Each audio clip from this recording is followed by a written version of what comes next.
तो hello dear students, welcome to our YouTube channels. हमारे YouTube channels में आपका एक बार फिर से स्वागत है। आज की इस वीडियो में हम लोग आपको फिर से आ गए हैं पार्ट 3 पे, जिसमें आप लोग को एक्सप्लेन करने जा रहे हैं कि कैसे कोई भी पैराग्राफ को इंग्लिश का रहता है उसको इंग्लिश से हिंदी में कैसे ट्रांसलेट करते हैं। और ये सब आपके एग्जाम के लिए बहुत इंपॉर्टेंट रोल प्ले करता है।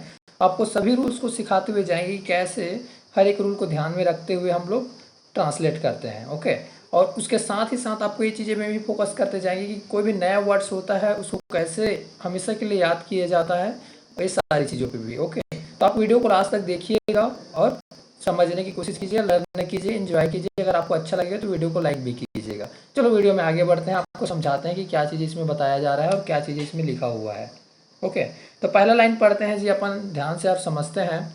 This is perhaps the first book that says. यहाँ पास क्या बोलना चाह रहा है? शायद यह पहला बुक है जो यह कहता है। यहाँ पास आपको रूल को थोड़ा एक्सप्लेन करते हुए चलता हूँ। परहैप्स मतलब शायद का होता है, ठीक है ना, इसको हिंदी में शायद बोलते हैं। This is perhaps the first book, शायद यह पहला बुक है। This is the first book that says, जो कहता है, क्या कहता है? No need to memorise rules.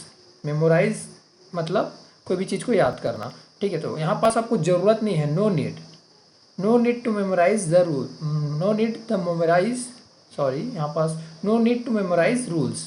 मैं थोड़ा सा आर्टिकल यूज़ कर डाल रहा था, थोड़ा सा, कोई नहीं, उस सारी चीज़ को इग्नोर करते हैं, द बोल डाल रहा था ना, तो कुछ चीज़ें अब इग्नोर करोगे तो ज़्यादा बेटर रहेगा। उसके बाद बाकी रूल्स का आपको अच्छे से थोड़ा सा बताता हूँ।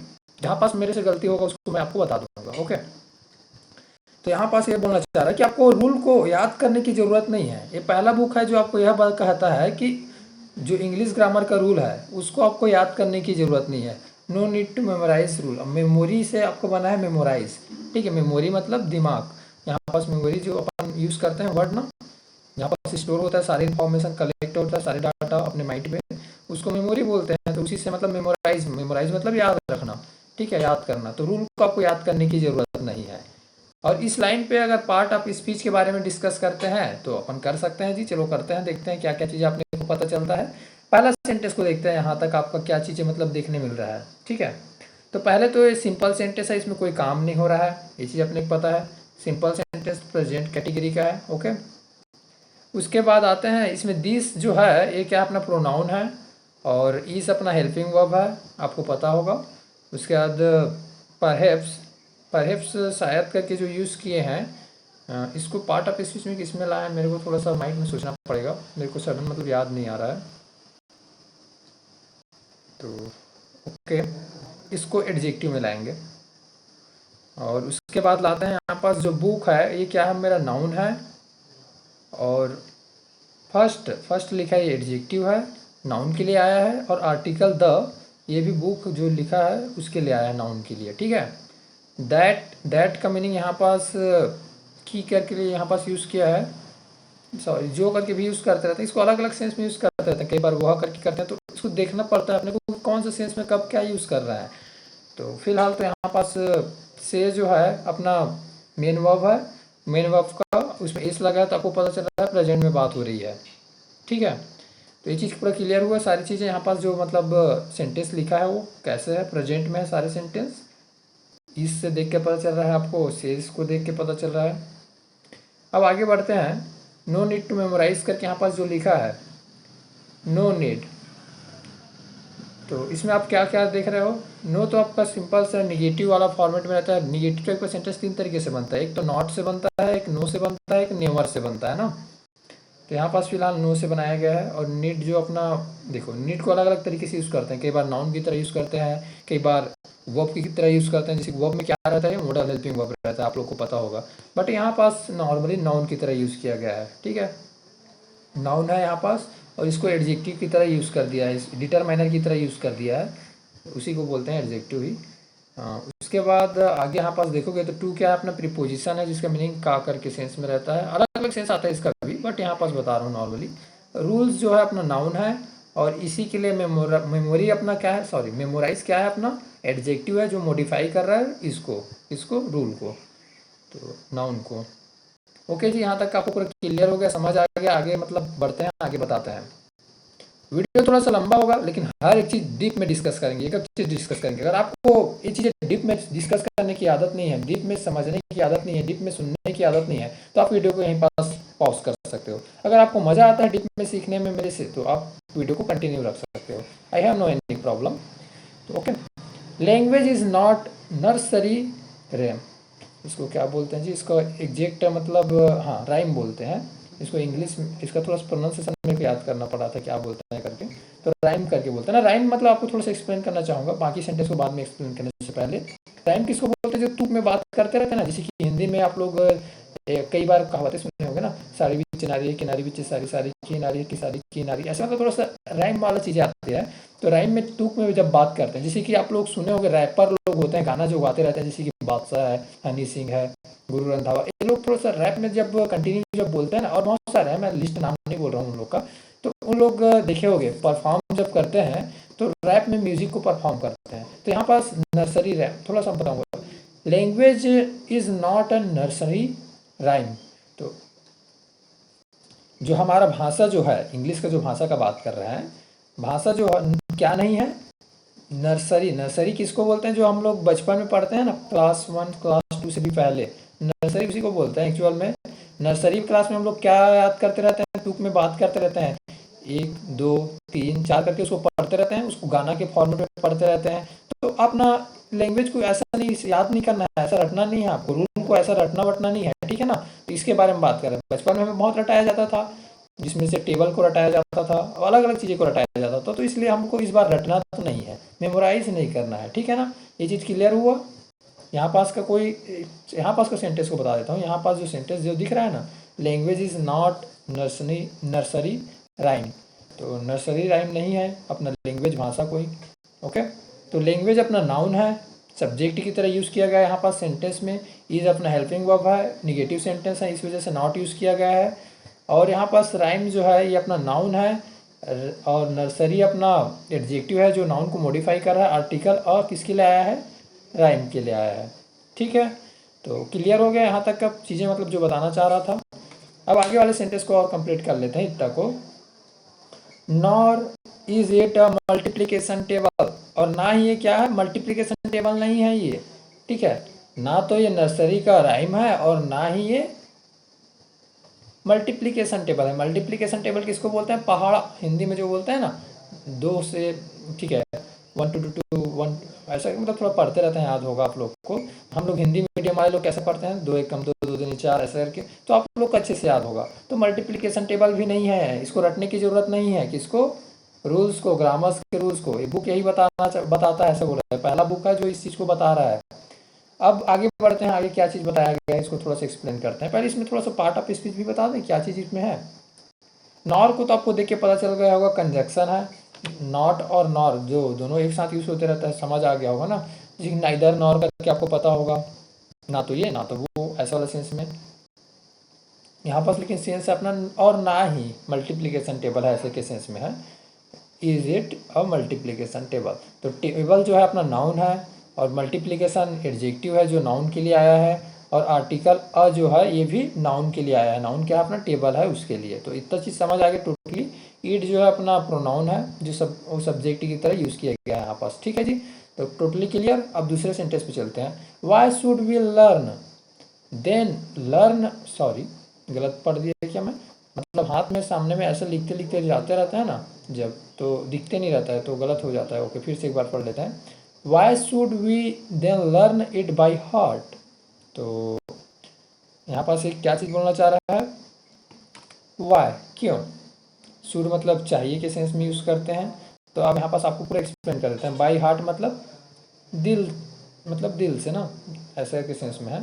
तो हमें इसे दिल से क्यों पढ़ना चाहिए, वाई शुड वी, हमें क्यों, then learn it by heart, मतलब हमें दिल से इसे क्यों पढ़ना चाहिए, फिर क्यों सीखना चाहिए। लर्न मतलब सीखना, ठीक है। तो हमें दिल से क्यों सीखना चाहिए जी, जब इसको रटना नहीं है, इसको समझना, मतलब कहने का मतलब है इसको याद नहीं करना है, मेमोराइज नहीं करना है रूल को। तो आपको बताते हैं, एक क्वेश्चन वाला सेंटेंस, आपको क्वेश्चन मार्क दिख रहा है, आपको पता चल गया। वाई अपना WH फैमिली है, इसको कई बार कंजक्शन की तरह भी यूज़ करते हैं। शुड अपना मॉडल हेल्पिंग वर्ब है, जो इस टाइप का सेंटेंस जो है मॉडल हेल्पिंग वर्ब टाइप का सेंटेंस है, याद रखिएगा। और वी अपना प्रोनाउन है जिसका मीनिंग हम करके यूज़ करते हैं। देन तो ऐसे के सेंस में यूज़ कर रहे हैं यहाँ पास, ओके। देन अपना यहाँ पास बोलेंगे तो सेंटेंस को जोड़ने का काम कर रहा है, कंजक्शन की तरह यूज़ हुआ है। और लर्न अपना वर्ब है, मेन वर्ब है, ये सीखने में फोकस कर रहे हैं। लर्न मतलब सीखना होता है, ठीक है। ईट अपना सब ये प्रोनाउन है अपना। और उसके बाद बाई हार्ट, तो हार्ट मतलब आपको पता होगा दिल अपना नाउन है, और बाई प्रीपोजिशन है जो किसके लिए आया है, हार्ट के लिए आया है। तो टोटली क्लियर यहाँ तक का। आगे बढ़ते हैं, ज़्यादा डीप में और नहीं जाते, ज़्यादा डीप में जाएंगे तो और बहुत कुछ है जो बता सकता हूँ मैं आप सभी को, बट आने वाले क्लासेस में सभी लेयर को ओपन करते हुए जाएंगे। हर एक लेयर को ओपन कर रहा हूँ, ध्यान से सुनिएगा, okay. If you desire to be a master of the language, try to understand it. तो यहाँ पर थोड़ा समझते हैं।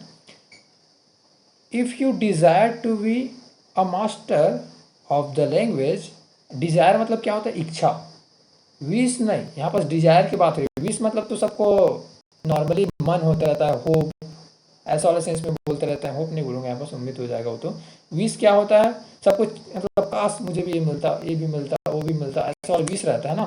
सब चीज़ आदमी विश में तो सभी को चाहिए रहता है, लेकिन डिज़ायर ये चीज़ है, इच्छा, जो इसको चाहिए ही होता है, ठीक है। उस वाले सेंस में यूज़ करते रहते हैं। तो विश और डिज़ायर में बहुत अंतर है, ठीक है। तो यहाँ पर क्या बोलना चाह रहे हैं ये चीज़ आपको बताते हैं। अगर आपको इच्छा है, बी मतलब बनना, बिकम का भी मतलब यही मीनिंग होता है, बी, ठीक है। क्या बनना है, अ मास्टर ऑफ द लैंग्वेज, कोई भी लैंग्वेज का मास्टर, मास्टर सॉरी मास्टर नहीं मास्टर, वैसे फिर तो राक्षस हो जाएगा, मास्टर बोल दूंगा तो मास्टर, ठीक है।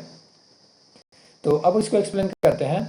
अगर आपका इच्छा है क्या बनने का, एक मास्टर बनने का, मास्टर मतलब क्या चीज़ जी, एक्सपर्ट, उस फील्ड में महारत हासिल करने वाले लोग को बोलते हैं, ठीक है ना।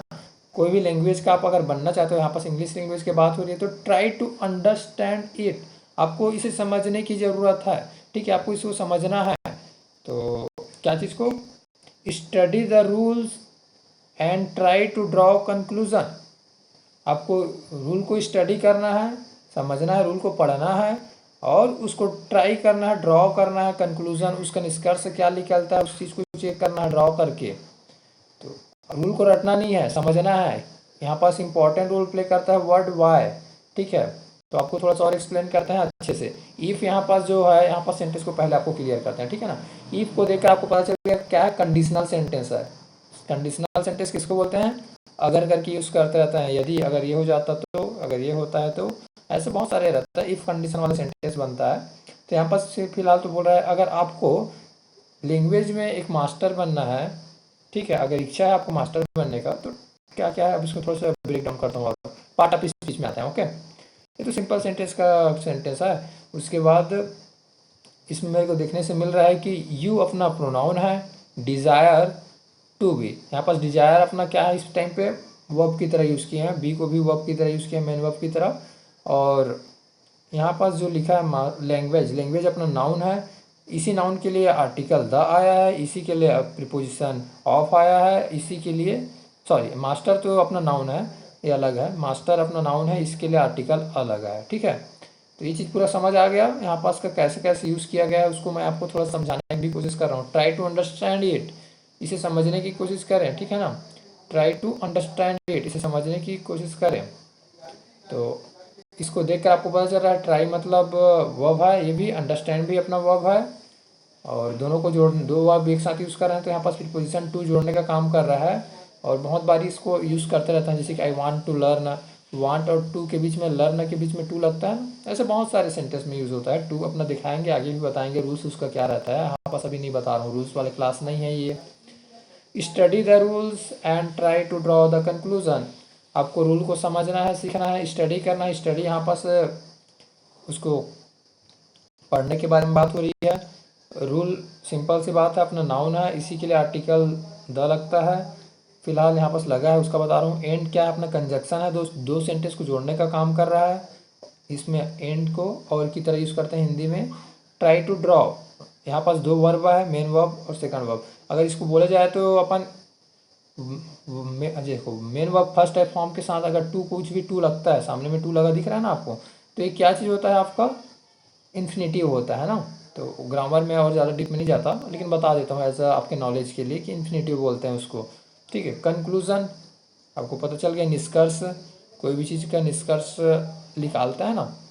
जैसे कि आपको पता होगा बाहुबली का पहला मूवी आया था, उसको बाहुबली बिगिनिंग बोले थे, और उसके बाद जब सेकंड मूवी आया था जिसमें कटप्पा ने बाहुबली क्यों मारा करके बताया गया, उसमें था कंक्लूजन, उसके कंक्लूजन को बताया। ठीक है, निष्कर्ष होता है, इसी को कंक्लूजन बोलते हैं जी। क्लियर, आपको समझ आ गया। अब नीचे वाले अब लाइन पे चलते हैं, आपको और समझाने की कोशिश करते हैं कि इसमें क्या चीज़ें दिया गया है। वीडियो लंबा बनेगा, मैं बोल देता हूँ, मेरे को वीडियो में कॉम्प्रोमाइज़ नहीं करना है, मेरे को एक्सप्लेन करना है, आपको वीडियो देखना है, कंटिन्यू करना है, तो आप देखिए। अगर यहाँ तक आप देख रहे हो तो मेरे को पता है आपको मज़ा आ रहा है वीडियो देखने में, समझने में, सुनने में, और आपको मेरे से जुड़े रहने में मज़ा आ रहा है। पीछे का थोड़ा सा बैकग्राउंड साउंड थोड़ा सा मज़ा नहीं आएगा, बैकग्राउंड वॉइस थोड़ा सा मज़ा नहीं आएगा। रीज़न सिंपल सा है, क्योंकि जो नॉइस आ रहा है ना वो कीड़े का आ रहा है, जो झिंगुर कीड़ा होता है ना, वो कुछ महीने तक का, मतलब सॉरी इसी महीने तक का बस उनका रहता है, ऐसा कुछ पानी वगैरह गिरते रहता है ना जब रेनिंग होता है, तो इस टाइम पे मतलब बस वो आवाज़ करते रहता है, तो अपन उसको इग्नोर करते हैं, अपना आगे बढ़ते हैं। I have attempted to explain the rules. अब यहाँ पास देखकर आपको समझ आ रहा होगा कि क्या चीज़ इसमें बताया जा रहा है, तो मैं आपको थोड़ा सा एक्सप्लेन करूँ, ज़्यादा बेटर रहेगा। तो पहले तो अगर मैं इसको सेंटेंस का टाइप को समझने की कोशिश करूँ तो मेरे को देखने से मिल रहा है प्रेजेंट में, क्योंकि हैव है, और इसमें मेन वर्ब का थर्ड फॉर्म देखने मिल रहा है, मतलब मेरे को पता चल गया क्या है, प्रेजेंट परफेक्ट टेंस है ये। ठीक है, तो I have attempted to explain the rules. अब अटेम्प्टेड का मीनिंग क्या होता है जी? अटेम्प्टेड का मीनिंग होता है आजमाना, प्रयास किया किसी भी चीज़ को। एक होता है अटेंड करना, क्लास को अटेंड करना अलग चीज़ होता है, और अटेम्प्ट, अटेम्प्ट क्या होता है, जैसे कि आप एग्जाम में अटेम्प्ट करते हो ना जाकर, वो अलग चीज़ें हैं। ठीक है, तो दोनों में बहुत सारे लोगों को कंफ्यूजन रहता है, तो उसको भी मैं टच कर दिया, उसको भी बता दिया। और मैं आपको थोड़ा सा कलर को चेंज करता हूँ तो ज़्यादा बेटर लगेगा, एक ही कलर में मज़ा नहीं आ रहा है। तो ठीक है, ठीक दिख रहा है इसमें? अगर नहीं दिख रहा होगा तो मैं कलर चेंज कर दूंगा। इसको भी चेंज करके देखते हैं एक बार। इस कलर से यूज़ करते हैं, हाँ इसमें थोड़ा अच्छा लग रहा है, मेरे को फील आ रहा है। तो इसमें क्या बोलना चाह रहा है ये आपको बताता हूँ। I have attempt to explain the rule. मैंने अटेम्प्ट किया, मैंने प्रयास किया है कि क्या चीज़ को एक्सप्लेन करने का, रूल को एक्सप्लेन करने का प्रयास किया है। इस बुक को जो राइटर जो है ना वो हमसे बात कर रहा है, हमसे बोल रहा है कि मैंने ट्राई किया है, मैंने जो भी चीज़ें किया है इसमें अटेम्प्ट किया है, मैंने प्रयास किया है कि आप लोग को रूल को एक्सप्लेन करूँ, समझाऊँ। एक्सप्लेन मतलब समझाना, ठीक है ना। तो इसमें क्या है, आई अपना प्रोनाउन है, हैव अपना हेल्पिंग वर्ब है, अटेम्प्टेड अपना मेन वर्ब है, और एक्सप्लेन भी अपना वर्ब है। दोनों के बीच में टू लगा है, और टू एक्सप्लेन मतलब इसको पता चल गया इन्फिनेटिव है ये। इन्फिनेटिव आपको पता चलता है ना क्या है वो इन्फिनेटिव। कोई भी मेन वर्ब के फर्स्ट फॉर्म के साथ अगर टू लग जाता है तो इन्फिनेटिव कहलाता है। ओके, ऐसे टू को बोला जाए तो प्रीपोजिशन है हिंदी में, अगर नहीं हिंदी में नहीं जी, इंग्लिश में ही। और यहाँ पास रूल जो है अपना नाउन है, इसी के लिए आर्टिकल द लगा हुआ है। क्लियर हो गया, आपको रूल्स भी ब्रेक डाउन करके बता दिया। अब नेक्स्ट सेंटेंस पे चलते हैं। ये सब चीज़ क्यों बता रहा हूँ पता है? आपके एग्जाम में इंपॉर्टेंस रोल प्ले करता है। जब आप कॉम्पिटिटिव एग्जाम की प्रिपरेशन करोगे उस टाइम पे ये सारी चीज़ें इंपॉर्टेंट रोल प्ले करेगा, याद रखिएगा। मैं जो भी चीज़ें बता रहा हूँ आपके लिए बता रहा हूँ। आप एग्जाम का प्रिपरेशन करते हो तो वहाँ पर आपको हेल्प मिलेगा, रूल को समझने में हेल्प मिलेगा। जब भी आप कोई भी रूल सीखते हो, इस वीडियो को अगर देखोगे तो आपको समझ आएगा कितने डीप में बता रहा हूँ चीज़ों को। It is important to concentrate on the why of a rule. तो इसको थोड़ा सा एक्सप्लेन करते हैं, क्या चीज़ बोलना क्या चाह रहा है यहाँ पास। ओके, कंसंट्रेटेड, कंसंट्रेटेड मतलब क्या चीज़ होता है जी? कोई भी चीज़ में ध्यान केंद्रित करना, फोकस। ओके, तो it is important to concentrated on the why of a rule. तो यहाँ पास आपको समझाता हूँ मैं, क्या चीज़ इंपॉर्टेंट है? कंसंट्रेट करना। और क्या चीज़ में कंसंट्रेट करना? रूल पे। वो रूल क्यों बना है उसमें, तो वाई पे फोकस करना है आपको, टोटली फोकस कंसंट्रेट किस में करना है? वाई पे करना है। ठीक है, ये आपके लिए इम्पॉर्टेंट है। It is important to concentrated on the why of a rule. Okay, कोई भी रूल क्यों बना है आपको उसको जानने के लिए क्वेश्चन करना है, या रूल क्यों है, मैं पढ़ रहा हूँ तो क्यों पढ़ रहा हूँ। तो वही सब चीज़ें कर करके ही मैं सारी चीज़ों को सीखा हूँ। जितना भी चीज़ें आपको रूल्स बता रहा हूँ ना, ये इट क्या है, वाई हम लोग इसका यूज़ क्यों करते हैं, ऐसा कि मैं जब क्वेश्चन किया अपने आप को तो मेरे को पता चला ये तो एक प्रोनाउन है, इसको प्रोनाउन की तरह यूज़ कर रहे हैं, यहाँ पास एज ए सब्जेक्ट यूज़ कर रहा हूँ मैं, ये मेरे को पता चला। इज जो है वर्ब है, अगर मैं और इसको डीपली और बताने की कोशिश करूँगा तो ये मेन वर्ब की तरह यूज़ हो रहा है, as a main verb, auxiliary verb की तरह यूज़ हो रहा है, आपको पता नहीं होगा, हेल्पिंग वर्ब नहीं है ये। तो मैं ज़्यादा डीप में नहीं जाना चाहता, बट मैं आपको नॉर्मली सिंपली बताने की कोशिश करूँगा। ये प्रेजेंट सिंपल प्रेजेंट टेंस है, टेंस नहीं है सॉरी जी, सिंपल सेंटेंस है, प्रेजेंट कैटेगरी का नंबर 1 वाला, ओके, जिसमें कोई काम नहीं होते रहता है। अब यहाँ पास इम्पॉर्टेंट जो है, इम्पॉर्टेंट टू कंसंट्रेट, आपको पता है इम्पॉर्टेंट मतलब कोई भी चीज़ को इम्पॉर्टेंट देते हैं उसको बोलते हैं। ये अपना एक्चुअल में देखा जाए तो आपका एडजेक्टिव होता है, ठीक है। इसी को अगर डिग्री में बताएं इम्पॉर्टेंट को तो क्या बोलते हैं, मोर इम्पॉर्टेंट, मोस्ट इम्पॉर्टेंट, ऐसा करके बोलते रहते हैं, याद है आपको। तो अलग अलग सेंस रहता है। इंग्लिश इतना जो ट्रिकी चीज़ है ना, इसको एक एक चीज़ को ब्रेक डाउन करना, समझना टाइम लगता है इस सब चीज़ों में। कोई नहीं, आगे बढ़ते हैं। ऑन द वाई, ठीक है, किस पर फोकस करना है, वाई पर फोकस करना है। वाई अपना क्या WH फैमिली है, इसको कई बार कंजक्शन की तरह भी यूज़ करते हैं, कई बार इसको प्रोनाउन की तरह भी यूज़ करते हैं, सिचुएशन अलग अलग होता है, वो समझना होता है कब क्या यूज़ करते हैं। आगे बढ़ें, ओके आगे बढ़ते हैं। जो रूल है अपना नाउन है, आर्टिकल अ रूल के लिए आया है, ऑफ ये भी अपना प्रीपोजिशन है जो रूल नाउन के लिए आया है, ठीक है। You may know which part of sentence is incorrect but, नहीं आगे नहीं पढ़ता, इतना ही को रखता हूँ पहले। तो you may know which part of sentence is incorrect, तो आपको थोड़ा सा एक्सप्लेन करूँ मैं कैसे मतलब इसको समझता हूँ, मैं इसको देखता हूँ, मेरा देखने का नज़रिया कैसा रहता है। तो यू मे नो, तो मे को देखा, मे को मैं देखते ही पता चल गया शायद होगा वाले सेंस में यूज़ करते रहते हैं। विल की जगह पे जब मे यूज़ करते हैं तो शायद होगा, ऐसे वाले सेंस में रहता है ना। तो यहाँ पास नो मतलब जानना, यू मे नो शायद आप जान रहे होगे, क्या जान रहे होगे, या फिर जानते होगे, क्या जानते होगे। Which part of sentence is incorrect, which यहाँ पास कंजक्शन की तरह यूज़ किया है, और इसका मीनिंग होता है किसका, जिसका। तो यहाँ पास नॉर्मली यहाँ पास कौन सा, ऐसा वाला सेंस में यूज़ किए हैं, सॉरी कौन सा के सेंस में यूज़ किए हैं, कौन सा पार्ट ऑफ सेंटेंस इनकरेक्ट है। तो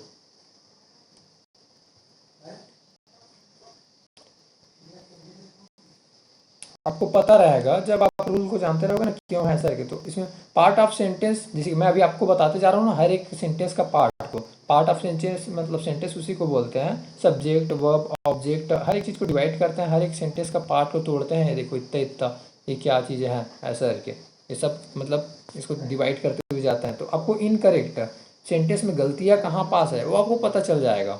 ओके आगे और बढ़ते हैं। But many of you may not be able to correct it, यहाँ पर बहुत इंटरेस्टिंग लाइन है। बट अपना किस लिए यूज़ किए हैं, कंजक्शन की तरह यूज़ किए हैं, परंतु किंतु ऐसा वाला सेंस में यूज़ करते रहते हैं। परंतु मेनी ऑफ यू, आप में से कई लोग मतलब क्या चीज़ बोल रहा है, may not be able to correct it, will be able to का मीनिंग होता है कर पाऊँगा, ऐसा वाला सेंस में यूज़ करते रहते हैं। लेकिन यहाँ पास मेक की है तो मतलब शायद कर पाऊँगा, तो यहाँ पास कर पाओगे ऐसे करके रहेगा। तो शायद आप लोग करेक्ट कर पाओगे इसे। तो बट मेनी ऑफ यू, शायद आप में से बहुत कम लोग, मतलब यहाँ पर सेंस यही चीज़ बोल रहा है, परंतु आप में से कई शायद इसे करेक्ट कर पाओगे, ऐसा वाला सेंस में बोल रहे हैं। समझ आया आपको।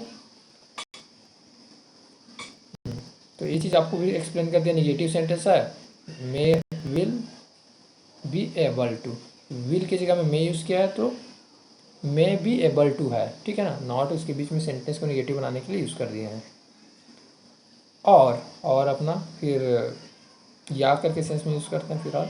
और you may be in trouble in confronted with a slightly different version. तो अब इसको थोड़ा सा एक्सप्लेन करता हूँ, आपको मज़ा आएगा यहाँ पर, सब आगे बढ़ते बढ़ते आपको समझ आते जाएगा। ट्रबल मतलब होता है मुसीबत, ठीक है ना, और कन्फ्रंटेड मतलब होता है सामना, जैसे किसी भी चीज़ से सामना करते हैं, और स्लाइटली मतलब थोड़ा, ऐसे वाला सेंस में यूज़ करते हैं, और स्लाइटली, ठीक है। तो आपको सब चीज़ को एक साथ एक्सप्लेन करते हुए बताऊँगा ज़्यादा बेटर रहेगा। यू मे बी मतलब शायद, शायद के सेंस में करते हैं, आपको पता होगा, मे बी ऐसे करके बोलते रहते हैं ना बहुत बारी। You may be in trouble, आप शायद मुसीबत में पड़ जाओगे, मुसीबत में होगे, कैसे आपको बताते हैं। अगर इफ़ कंडीशनल सेंटेंस यहाँ से स्टार्ट होता है, confronted with a slightly different version, मतलब डिफरेंट को थोड़ा सा एक्सप्लेन करता हूँ। डिफरेंट मतलब ये एडजेक्टिव है और वर्जन के लिए आया है, अलग वर्जन के लिए। अगर आप थोड़ा सा पहले उसको हिंदी में एक्सप्लेन कर दूँ ज़्यादा बेटर रहेगा। If confronted with a slightly different version, अगर आप कोई दूसरे वर्जन से अगर थोड़ा सा सामना करते हो, मतलब कहने का मतलब है नए लोग से जब मिलते हो तो आपको थोड़ा सा प्रॉब्लम होती है, आपको मुसीबत होती है। वैसे ही जो आप रूल जान ही नहीं रहे हो, जो आप पहली बार फेस कर रहे हो, उसमें तो आपको दिक्कतें होगी ना। तो वही चीज़ यहाँ पास बताया जा रहा है, कन्फ्रंटेड, ठीक है, सामना। तो अब इसका पार्ट ऑफ स्पीच में भी अगर जाऊँ तो मैं एक चीज़ को ब्रेक डाउन कर सकता हूँ। यू अपना प्रोनाउन है, सब्जेक्ट की तरह यूज़ किया है। ये मोडल हेल्पिंग वर्ब का सेंटेंस है, मे भी यूज़ किया गया है, ठीक है। इन ट्रबल, ट्रबल अपना नाउन है, इन इसी के लिए यूज़ किया गया है, इन अपना प्रीपोजिशन है, ठीक है ना, नाउन के लिए यूज़ किया गया है। इफ कंडीशनल सेंटेंस को बताता है, और उसके बाद कन्फ्रैक्टेड मतलब यहाँ पर सब्जेक्ट की तरह यूज़ किया, नाउन है ये, सामना, विथ अपना प्रीपोजिशन है, अ स्लाइटली डिफरेंट वर्जन। तो तो जैसे कि अ लिटिल बिट करके बोलते हैं ना, अ स्लाइटली, तो इसका स्लाइटली का मीनिंग भी थोड़ा के सेंस में यूज़ कर रहे हैं। डिफरेंट वर्जन, डिफरेंट अपना एडजेक्टिव है और वर्जन अपना आपका क्या है, नाउन है, ठीक है। तो डिफरेंस और डिफरेंट दोनों में अंतर समझा देता हूँ थोड़ा सा, यहाँ पास इस चीज़ को, वर्ड को एक्सप्लेन कर दूंगा तो आपका और ज़्यादा बेटर रहेगा। देखो, कोई भी वोकैबुलरी को स्ट्रॉन्ग करने का तरीका यही है कि उसके मतलब आसपास में जितने भी उसके भाई बहन हैं सब चीज़ को उठा के ला लो। तो मेरे को देखकर, डिफरेंट को देखकर या उसका बहन याद आ रहा है डिफरेंस, ठीक है। तो कैसा चीज़ होता है डिफरेंट, क्या है आपको तो बताते हैं। ये यहाँ पास एक चीज़ लिखा हूँ और यहाँ पास एक चीज़ लिखा हूँ। अब देखो डिफरेंट क्या है, आपको देख के पता चल रहा होगा कि ये यहाँ पास जो लिखा हूँ वो क्या है, ब्लू में लिखा हूँ, और इसमें लिखा हूँ वो क्या है, रेड में लिखा हूँ। तो दोनों में डिफरेंट है। और डिफरेंस क्या होता है आपको बताता हूँ। डिफरेंस ये चीज़ होता है, ये इसमें हम लोग डिफरेंस देखेंगे, अलग अलग अंतर देखेंगे दोनों में कि क्या चीज़ें हैं इसमें, अंतर, अंतर ढूंढो करके बोलते हैं ना, what is difference between two. तो यहाँ पास पहला चीज़ ये है और दूसरा चीज़ ये है, और दोनों में बताओ अंतर क्या है, तो उसको बोलते हैं डिफरेंस। तो दोनों में अंतर समझ आ गया, डिफरेंट अलग है और डिफरेंस अलग है, थोड़ा सा मतलब मीनिंग वही है, हल्का सा मीनिंग चेंजेस हो जाता है वर्ड के चेंज होने से। आगे बढ़ें, ओके आगे बढ़ते हैं, क्योंकि वीडियो काफ़ी लंबा बन चुका है, बट मैं वीडियो को बनाऊँगा, आप लोग देखो या ना देखो मेरे को नहीं पता। अगर आप देख रहे होगे अभी भी तो मैं समझता हूँ कि आपको मज़ा आ रहा है। अगर मज़ा आ रहा है तो लाइक भी कर दीजिएगा, okay. But if you have understood the reason, you are on your way to mastering the language. अब इसको एक्सप्लेन करें, बट मतलब यहाँ पास फिर से अपने देखने मिला, क्या है ये आपका कंजक्शन है। उसके बाद इफ़ जो दिख रहा है क्या चीज़ को बताता है, इफ़ आपका कंडीशनल सेंटेंस को, यू हैव अंडरस्टूड। अब सिंपल सी बात देखने से पता चल रहा है प्रेजेंट परफेक्ट टेंस है, ठीक है ना। यू हैव है, उसके बाद वर्ब का थर्ड फॉर्म है। अंडरस्टैंड को क्या बोलते हैं, अंडरस्टूड बोलते हैं, ठीक। You have understood the reason, आप क्या कर चुके हो, आप समझ चुके हो रीज़न को। अगर आप रीज़न को समझ चुके हो, क्या चीज़ को, रीज़न को समझ चुके हो, रूल का, कि ये रूल क्यों बना है, why rule are use here. तो आपको पूरा कंसंट्रेट हो गया, आप पूरा समझ चुके हो कि यह रूल क्यों बना है, जो एक्सप्लेन करना चाह रहा है अपना राइटर। तो अब क्या हो गया यहाँ पास, you are on your way to mastering the language. तो आप कौन से रास्ते पर हो अब, you are on your way, कौन से रास्ते पे हो आप अपने, मास्टरिंग द लैंग्वेज, आप एक लैंग्वेज के मास्टर बनने के रास्ते पर हो। अगर आपको चीज़ें समझ आना हो चुका है तो ठीक है, तो आपको रीज़न पता चल गया कि क्यों यह रूल यूज़ किया जा रहा है। अगर ये चीज़ आप जान चुके हो तो आप कौन से रास्ते पर हो, you are on your way to mastering the language. अब इसमें और थोड़ा सा चीज़ें क्लियर करते हैं। यू अपना क्या है, प्रीपोजिशन है जो सब्जेक्ट की तरह यूज़ किया हुआ है अपना हेल्पिंग वर्ब है। अंडरस्टूड अपना मेन वर्ब का थर्ड फॉर्म है। उसके बाद द रीज़न, रीज़न अपना नाउन है, उसी के लिए आर्टिकल द यूज़ किया गया है, ठीक है। You are on your way, you अपना सब्जेक्ट है, आर अपना हेल्पिंग वर्ब है, इसके लिए हेल्प कर रहा है। उसके बाद वे अपना प्रोनाउन वे अपना नाउन है जिसके लिए यूअर आया है। यूअर को क्या बोलते हैं? पॉजिटिव एडजेक्टिव बोलते हैं, पॉजिटिव एडजेक्टिव बोलते हैं। और ये प्रोनाउन भी प्रोनाउन की टॉपिक के अंडर में आता है, ठीक है। तो इसका सेंस अपना या फिर तुम्हारा ऐसे करके सेंस में आएगा, आपका ऐसे करके। आप अपने कौन से रास्ते पर हो? ऑन प्रीपोजिशन वे के लिए आया है, ठीक है। उसके बाद टू मास्टरिंग द लैंग्वेज। तो मास्टरिंग ये अपना प्रोनाउन ये नाउन है अपना, लैंग्वेज भी अपना नाउन है। नाउन इसके लिए आर्टिकल यूज हुआ है द। पूरा क्लियर हो गया इतना तक का? ओके, अब आगे का थोड़ा सा फास्ट वे में एक्सप्लेन करने की कोशिश करता हूँ, ज़्यादा टाइम वेस्ट नहीं करता हूँ क्योंकि काफ़ी लंबा भी हो चुका है वीडियो। और आप लोगों को अगर मज़ा नहीं आ रहा हो तो आप कमेंट कर दो, अगर मज़ा आ रहा है तो भी कमेंट कर दो। मैं देखना चाहता हूँ आप लोग यहाँ तक पहुँच चुके हो, मतलब मेरे को पता है कि आपको मज़ा तो आ रहा है, इतना तो क्लियर है मेरे को। क्योंकि इंटरेस्टेड लोग ही मतलब इतने लंबा वीडियो देख पाते हैं। जो लोग सीखना चाहते हैं कुछ नया, वही लोग इस वीडियो को देख पाएंगे। At the end of every chapter there is an exercise. और इसमें क्या बोलना चाह रहा है? हर एक चैप्टर के लास्ट में आपको एक एक्सरसाइज मिलेगा, ठीक है। इस बुक के बारे में बात हो रही है। राइटर बता रहा है कि eight the end of every chapter, सभी चैप्टर के मतलब अंत में, सभी चैप्टर के लास्ट पर, ठीक है। दी एंड बोलते हैं इसको, द नहीं बोलेंगे। मैं अगर प्रोनाउंसिएशन गलत बोल दिया हूँ, अगर मेरा प्रोनाउंस गलत लिखा होगा तो मैं आपको बता दूँ, दी बोलते हैं उसको। दी क्यों बोल रहे हैं? क्योंकि एंड में ई सिस्टम, मतलब हिंदी में इसका साउंड क्या आ रहा है? ई आ रहा है, ठीक है, स्वर आ रहा है, वॉवेल आ रहा है, इस वजह से। आर्टिकल में बता देंगे उस चैप्टर को। चैप्टर मतलब यहाँ पास इसको नाउन की तरह यूज़ किए हैं, इसी के लिए एवरी और ऑफ आया है। एवरी अपना एडजेक्टिव है, ऑफ अपना प्रीपोजिशन है, ठीक है। देयर इज एन एक्सरसाइज, यहाँ पास कोई काम नहीं हो रहा है, सिंपल सेंटेंस है। हर एक चैप्टर के लास्ट में क्या है, वहाँ आपको क्या मिलेगा? एक एक्सरसाइज मिलेगा, एक एक्सरसाइज है, ठीक है। And you are asked to correct the sentence. And आपसे पूछा जाता है, क्या चीज़ पूछा जाता है? Correct the sentence. सेंटेंस को करेक्ट करने के लिए आपको पूछा जाता है, ठीक है। आप आस्क का मतलब पूछना होता है। और यहाँ पास आस्क्ड ऐसे करके लिखा है, वर्ब का थर्ड फॉर्म, ठीक, मेन वर्ब का थर्ड फॉर्म है ये। You are asked to correct, नहीं, सेकंड फॉर्म और थर्ड फॉर्म सेम रहता है। तो मेरे को इस बार डाउट जा रहा है इसमें क्या यूज़ हुआ है। हाँ, तो मैं इसको क्लियर बता देता हूँ आपको। ये वर्ब का थर्ड फॉर्म यूज़ हुआ है। और यहाँ पास आर जो देख रहे हैं और इसके बाद इसको देख रहा हूँ, तो मेरे को एक चीज़ याद आ रहा है, ये क्या है? पेसिव वॉइस का सेंटेंस है, ओके। तो पूरा क्लियर हुआ यहाँ तक का? सेंटेंस कैसा है यूज़ किया गया है? सेंटेंस अपना नाउन है, इसी के लिए आर्टिकल द यूज़ किया गया है। तो और क्या बताऊँ जी, इसमें आगे बढ़ते हैं। इफ़ दे आर रॉन्ग, अगर वे गलत हैं, इफ़ दे आर रॉन्ग, दे अपना क्या है? वे करके यूज़ करते हैं इसको हिंदी में। और कोई थर्ड पर्सन प्लूरल का बात हो रहा है, उस वाले सब्जेक्ट है इस वाला केस में। अगर वे गलत हैं तो क्या चीज़? At the end of the session there are two, एक सेकंड, हाँ, at the end of the session, session के एंड पर, सेशन के लास्ट पर, ठीक है ना। एट मतलब पर के सेंस में करते हैं। Eight the end of the session, session के लास्ट पर। अब इसके बाद आगे बढ़ते हैं, इधर से अब सेंटेंस कंटिन्यू करते हैं अब नेक्स्ट सेंटेंस को।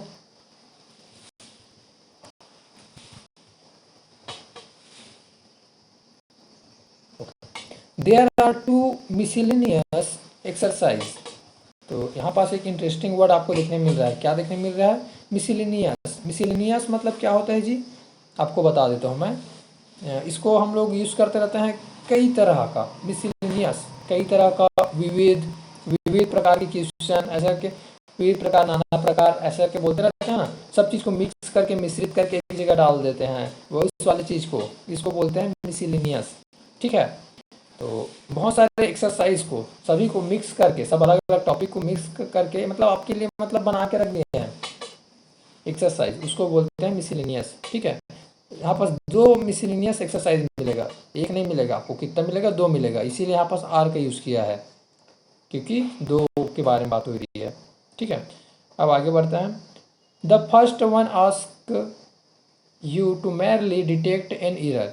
जिसमें पहला जो फर्स्ट वन है, क्या पूछेगा? आपको पूछता है आस्क, आस्क में एस लगा दिया है, आस्क, ठीक है। तो इसमें एस लगा दिया मतलब प्रेजेंट में बात हो रही है, तो मेरे को पता चल गया। और you to first ask you, आपसे बात कर रहा है, to merely detect an error. Merely मतलब क्या चीज़ होता है जी, इसका मतलब सॉरी मेरली गलत बोल दिया मैं, मेरली तो बोलते हैं, मेरली यार, इसका प्रोनाउंसिएशन में क्या नहीं आ रहा है, आप लोग एक बार गूगल करके देख लीजिएगा। मेयरली, मेयरलिया ऐसा करके बोलते हैं, फिर मेयरली, लेकिन ज़्यादातर मैं यही पढ़ने का आदत है मेरा, तो मेयरली ऐसा करके बोलता हूँ, ठीक है, मेयरली। तो आप लोग एक बार गूगल करना, मेरे बताना कमेंट करके क्या बोलते हैं, ठीक है। मेयरली डिटेक्ट एन एरर, तो आप इसके हिंदी मीनिंग लेकिन मैं बता देता हूँ आपको, केवल करके सेंस में यूज़ करते हैं। तो पहला चीज़ आपको क्या पूछता है, सिर्फ आपको एरर को डिटेक्ट करने के लिए पूछता है। डिटेक्ट मतलब आपको बता देता हूँ, पता लगाना। आप एरर को पता लगाने के लिए उसमें गलतियाँ क्या है, जो सेंटेंस दिया है, जो आपको एक्सरसाइज दिया है, उसमें क्या गलतियाँ है उसको आपको बताना रहता है। डिटेक्ट आप लोग को बताता हूँ, पता लगाना, जैसे कि देखे होगे ना, डिटेक्टिव इसी वर्ड से आया है। डिटेक्टिव लोग क्या करते हैं, पता लगाते हैं, जासूस लोग, कि कौन क्या कर रहा है ऐसा करके। वैसे ही जैसे कि आप डिटेक्ट कौन करता है, जब आप लोग कहीं पास जाते हो, जैसे कि मॉल में जाते हो तो इंटर करते हो तो टाइम आप में पूरा चेक करते हैं, ठीक है, एक मशीन के थ्रू चेक करते हैं गन वगैरह तो नहीं पकड़ा है ना, ऐसा करके। या फिर आप लोग एग्जाम हॉल में जाते हो तो आपको डिटेक्ट करते हैं, चेक करते हैं कुछ चीट वगैरह तो नहीं पकड़े हो ना। तो आपको समझ आ गया, पता लगाना, एरर का पता लगाते हैं। पहला चीज एक्सरसाइज में आपको ऐसा देखने मिलेगा। दूसरा में क्या देखने मिलेगा, the second one, ask you to substitute the wrong part. मतलब आपको सेकंड में क्या पूछा जा रहा है, आपको कि सब्सटीट्यूट करना है। सब्सटीट्यूट मतलब क्या, आपको बता देता हूँ, इसको अलग करने के लिए सेंस में यूज़ करते रहते हैं। कोई भी चीज़ को अब जब हम लोग अलग करते हैं तो उसको बोलते हैं सब्सटीट्यूट करना, ठीक है। तो रॉन्ग पार्ट को अलग करना मतलब गलत वाले पार्ट जो रहेगा सेंटेंस में, तब पोर्शन गलत है उसको अलग करके रख दो, ऐसा बोलना चाह रहा है। आपको पता चला, पहले तो आप डिटेक्ट करो गलत कौन है, उसके बाद दूसरा पार्ट, दूसरा काम क्या करो, अलग कर दो उसको, अपने ग्रुप से अलग कर दो। यही आदमी था जिन्होंने मतलब वो गलतियाँ किया है ऐसा करके, ठीक है। तो अपन लोग ऐसे ही अलग करते हैं किसी को अपने ग्रुप से। अब नीचे में जो लाइन लिखा है उसको भी एक बार एक्सप्लेन कर दूँ शॉर्टकट में जल्दी से। मतलब मैं चाहूँ तो इसका फिर से ब्रेक डाउन एकदम डिटेल में कर सकता हूँ, लेकिन अभी अपना टाइम मतलब थोड़ा सा निकलते जा रहा है, लेकिन चलो ठीक है, ट्राई करते हैं, जल्दी जल्दी बता देते हैं। यहाँ पास आपको देखने से मिल रहा है, फर्स्ट क्या है, अपना नाउन है, और इसी के लिए आया है आर्टिकल द यूज़ किया है। तो आपको पता होगा रूल्स, क्या चीज़ रूल्स होता है।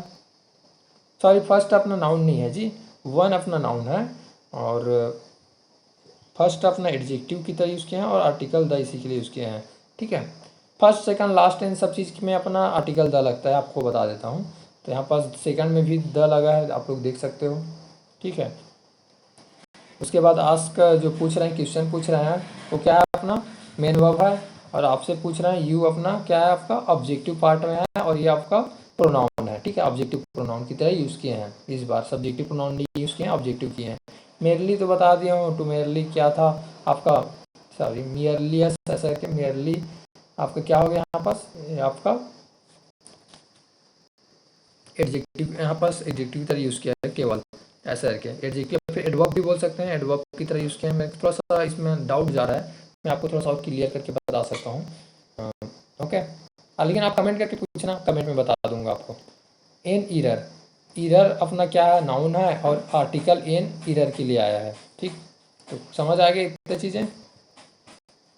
तो अब आगे बढ़ते हैं, जल्दी से नीचे वाले पोर्शन को और समझा देते हैं। Now if you practice this, अगर आप फिर से, अब नाउ अब, अगर मतलब फिर से कंडीशनल सेंटेंस दिख रहा है आपको, यू प्रैक्टिस दिस, अगर आप इस सब का प्रैक्टिस करते हो, you get a feel of what exam code be like. Code भी मतलब सकता है कि सेंस में यूज़ करते रहते हैं, व्हाट मतलब चलो बताते हैं आपको। यू गेट फील, आप फील करते हो, फील कर पाते हो कि क्या चीज़ फील कर पाते हो, exam code be like, exam में ऐसा हो सकता है ऐसा करके, ठीक है। अब एग्ज़ाम आपके लिए आसान जाएगा ऐसा करके, एकदम इजी जाएगा, आप ये चीज़ फील कर पाओगे कब, जब आप प्रैक्टिस करते हो। और बता देते हैं आगे के लाइन को क्लियर करते हुए, a homework of this question, और जो भी यहाँ पास होमवर्क दिया है इन सब क्वेश्चनों का, this questions makes you comfortable in the exam hall, और आपको क्या बनाएगा, ये एग्ज़ाम में कंफर्टेबल बनाएगा आपको, एग्ज़ाम में बिंदास रहने के लिए आपको, मतलब एक बार आप जब सॉल्व कर लोगे, प्रैक्टिस प्रैक्टिस कर लोगे तो आप एग्जाम में कंफर्टेबल रहोगे, बिंदास रहोगे। कंफर्टेबल को आपको एक्सप्लेन करें क्या, कैसा होता है।